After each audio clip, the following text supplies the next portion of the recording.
Hi, my name is Michael. This is The Slice, and in today's episode, we're interviewing Graham Little.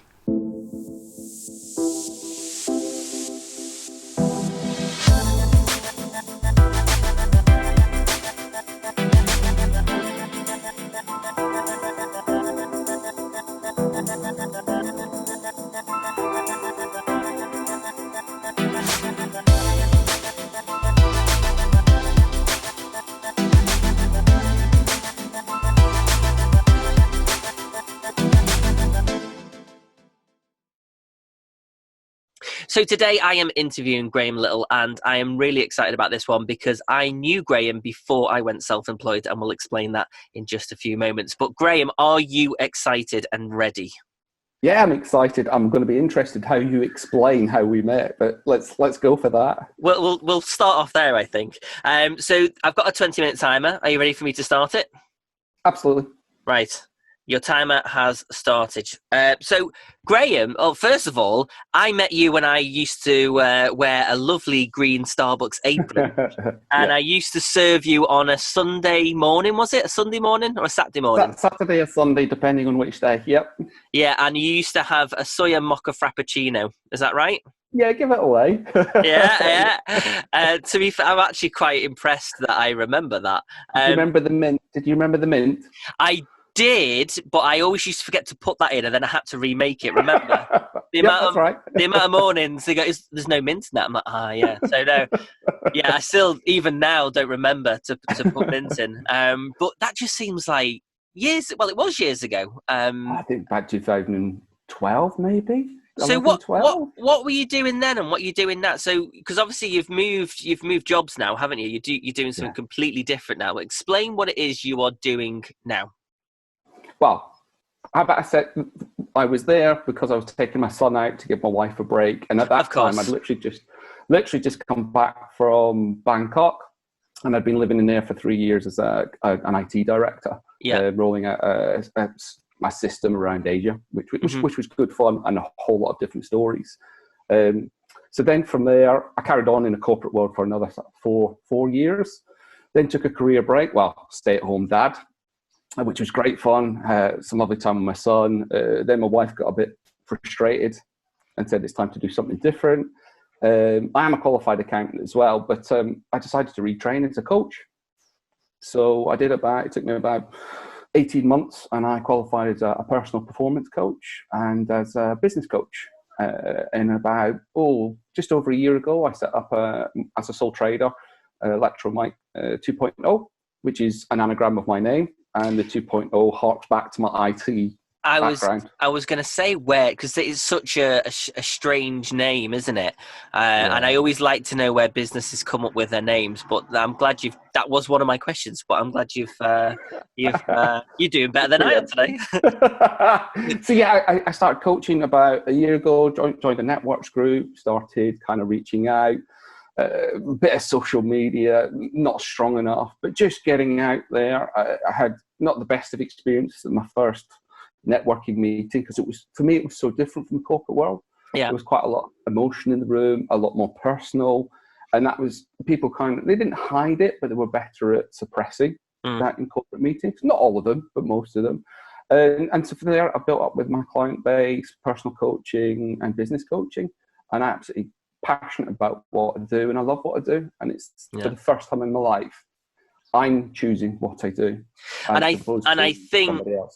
I think that is probably the best place to be, because when I first met you, I mean, don't get me wrong, I was probably the happiest barista in Starbucks at 8 o'clock in the you morning. were you were rarely barista. You were too busy Talking. editing and your videos. Too busy Yeah. talking, not doing my job. But that's the thing, yeah. And you used to see me sitting down editing and stuff. But now what I do and the filming that I do, and I still get to meet people. I still get that connection with people.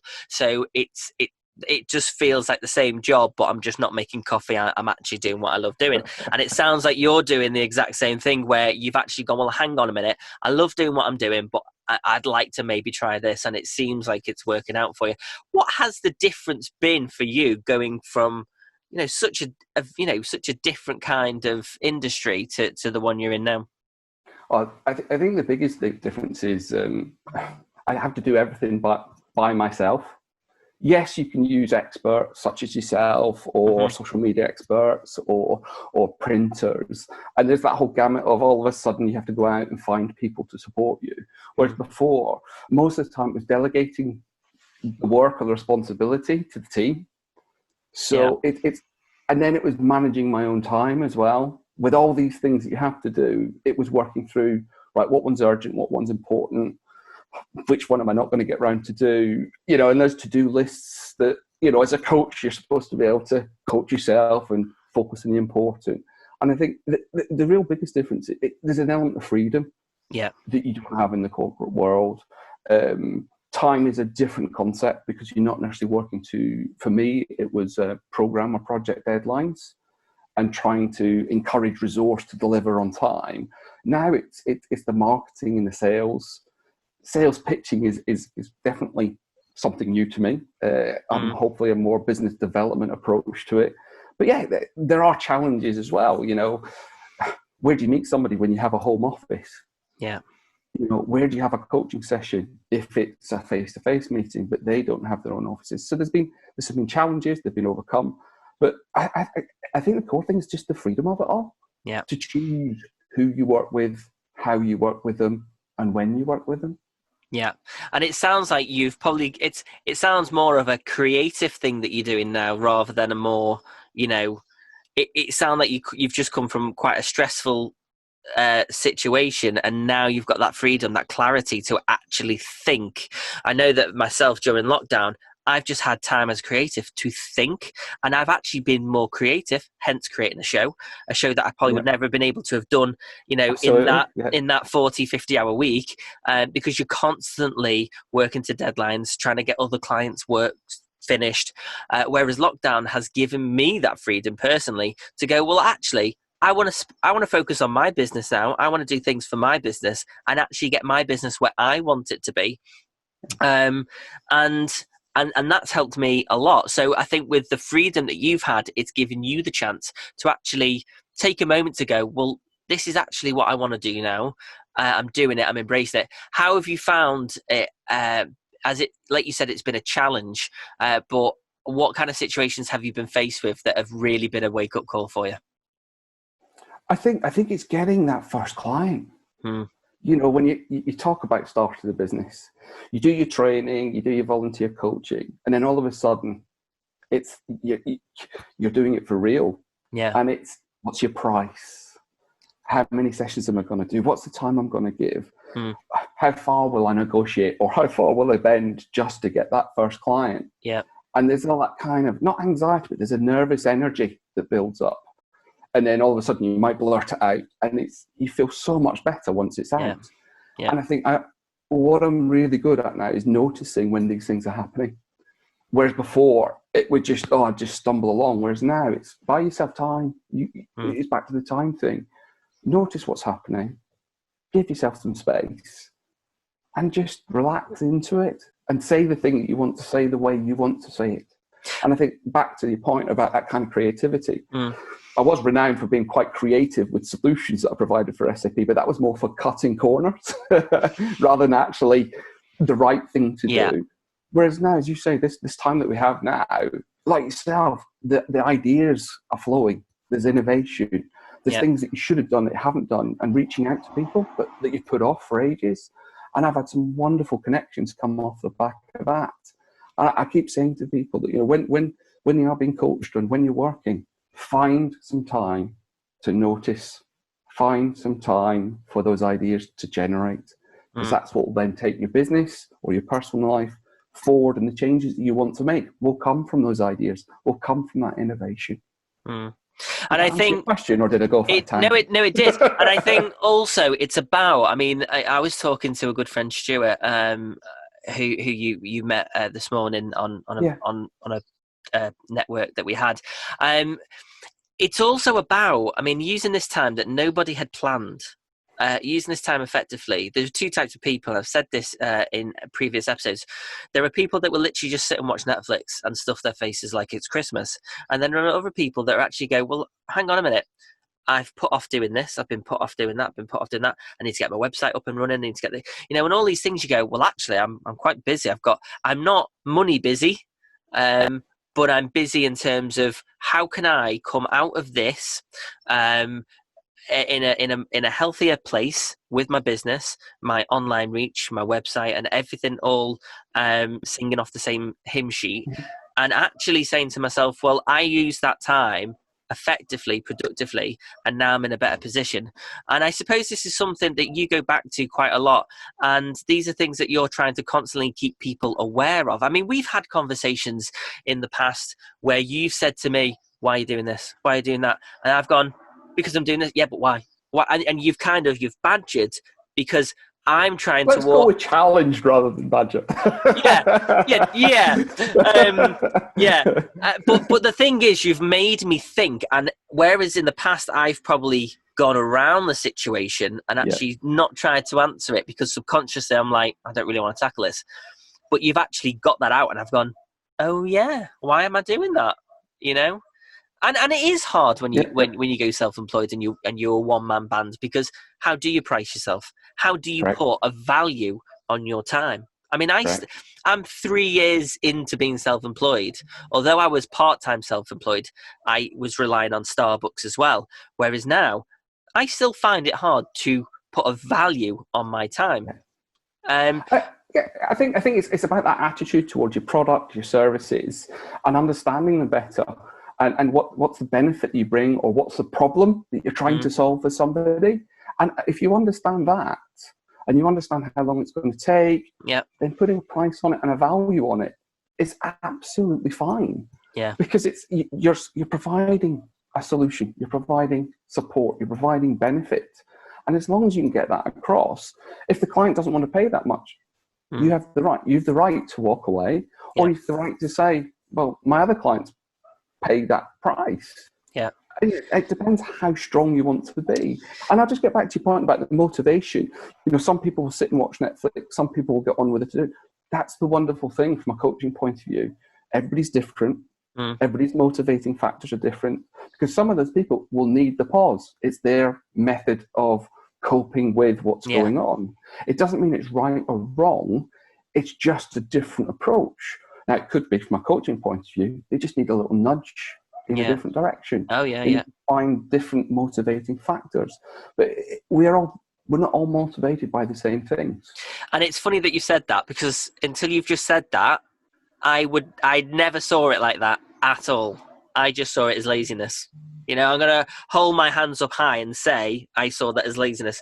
But yeah, you're absolutely right. Everyone is different. And, those people that maybe watch Netflix and, they're probably getting up at 5 a.m. and actually getting a lot of work done in the morning. I don't know that. I'm just seeing someone sit on a couch, stuffing their face, watching TV. Yeah. So you're absolutely right. So, slap on the wrist for me, because I think it's that judgment thing. And from a coaching point of view, that's something you have to learn to switch off. When you're talking to somebody and they say something back to you, and you might have a personal experience, or like, oh, I nearly swore, that's a lazy person in terms of who they are and what they are. But actually, you've got to notice it and then just switch it off, because they're not you. It seems like that is a very natural reaction for you. So have you always had that in your business life? Oh no! I used to fly off if somebody said something I didn't agree with. There were two responses I used to have: go really grumpy and not speak to the person, or attack them. Yeah, really attack them verbally in terms of proving that what they're talking about is absolutely nonsense. I didn't have a ferocious temper, but I would have a furrow in my brow that people would say to me, "You furrowed your brow." And I didn't even need to say anything sometimes. It was a physical cue for people. I've had to kind of tap into that. And through the coaching training, I have done. But having a son who's now 11. Wow, is he 11 now? Yeah, wow. He's learned. How old do I feel? I think he was 3 when you first met him. Possibly. I think through that process, and then going to senior roles where there's a lot of change going on, and it was almost like having a revolving door. You combine the looking after a child or learning to look after a child working with sort of senior managers and directors coming through the door, you learn a lot of patience, and you have to. But then there's those close to you that you can still share and vent and show your concern. And it's having that support network in place, whoever it is. But over time, I've had to learn, switch off the judgment. I'm a perfect at it? No. When I'm not being a coach, I'm still normal me. But I think from a coaching experience, when somebody's trying to build rapport with you, they want to build trust with you, they want to have confidence in you, you have to switch off the judgment. It's there, but you have to allow it and move on very quickly. It doesn't help the process. So it sounds like, for where you are now, you've needed we all have to live off the experience that we've had, because that's what makes us who we are. And it makes us learn and it makes us grow. But it sounds like what your past has played a major part in where you're at now, in terms of how you've adapted and changed and actually gone, well, this is what I want to do. I think the past is a huge part of me. I qualified with one of the big four accountancy firms many years ago, based in Birmingham. I've then worked for a larger IT company. I've then gone out to a pharmaceutical healthcare company and travelled around Europe, where I came across new cultures, new individuals, new processes, new ways of working. I got a huge range of experience from commercial, logistics, manufacturing, and then running my own team, running my own remote teams, running multiple programs, projects at the same time with huge budgets. I'm so glad I've left that all behind me.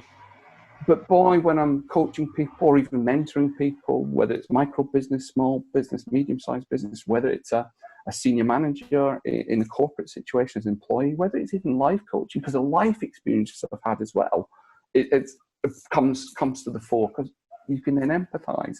And I think drawing from all that experience allows me to be a better coach, but it doesn't stop me being a coach. I can be a coach without all that.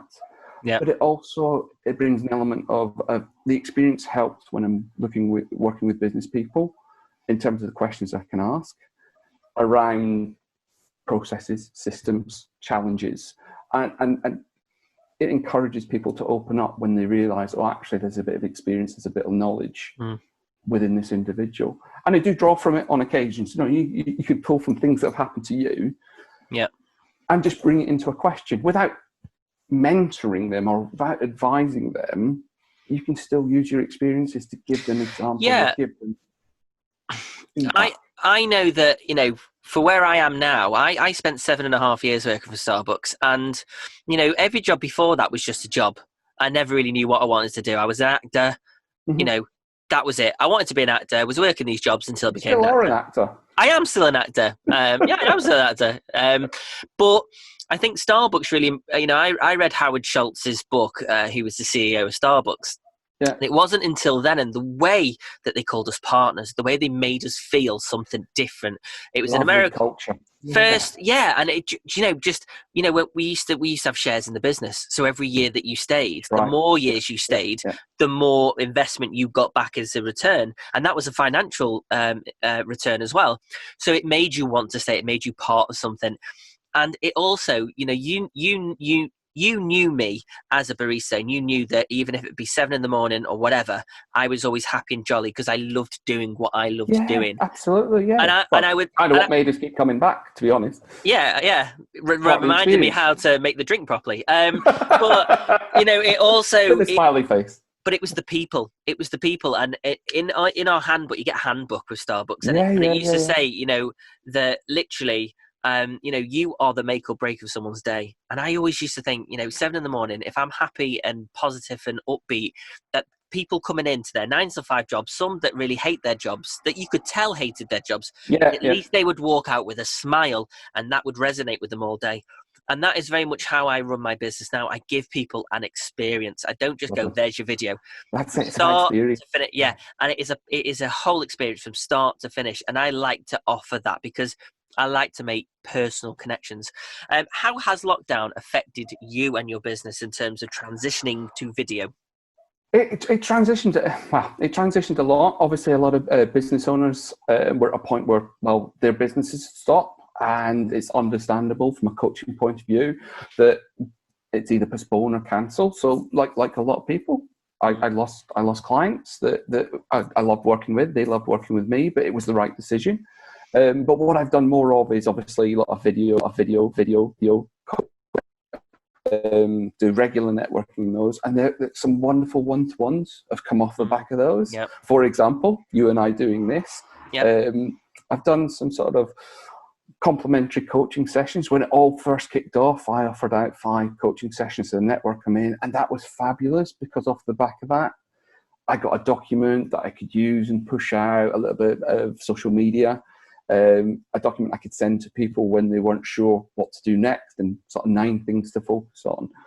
The one thing I'm also going to push on is I have still a client in Hong Kong.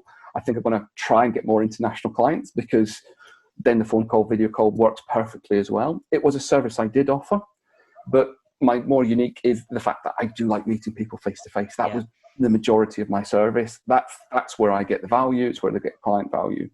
But I have embraced video, whether it's video conferencing. I've got my stern face, as was pointed out today, but that really is my listening face. And I just think I've changed my approach. I've contacted some... Oh, that's it. That's your timer. Your timer's gone. Oh, I looked down. I looked down, and you were at a minute, and I thought, oh, why? That's all right. Just let me go. Running out of time. I can't change the rules of the show. Have you enjoyed? No, have you enjoyed this interview? Oh, it's brilliant. I had no idea which direction it was going to go in, but neither did I. You'd never have guessed. No, I'm good at improvisation. But no, it's been an absolute pleasure having you on the show, and I do wish you all the very best with it. And same to you. You have this energy. Even when I met you back in Starbucks, you've always had this happy-go energy that I think does resonate with people. So, don't speak to my corporate colleagues. Whether you see that or not, but that's what I'm going to leave you with. Thank you very much for coming on the show. Lovely if anybody would like to see any previous episodes, you can head over to Take the Cake Productions' very own YouTube page, which is youtube.com/Take the Cake Pro. If you'd like to watch any new episodes, then you can. You can subscribe or like our Facebook pages or any social media outlets. Thank you so much for watching, and I'll see you all soon.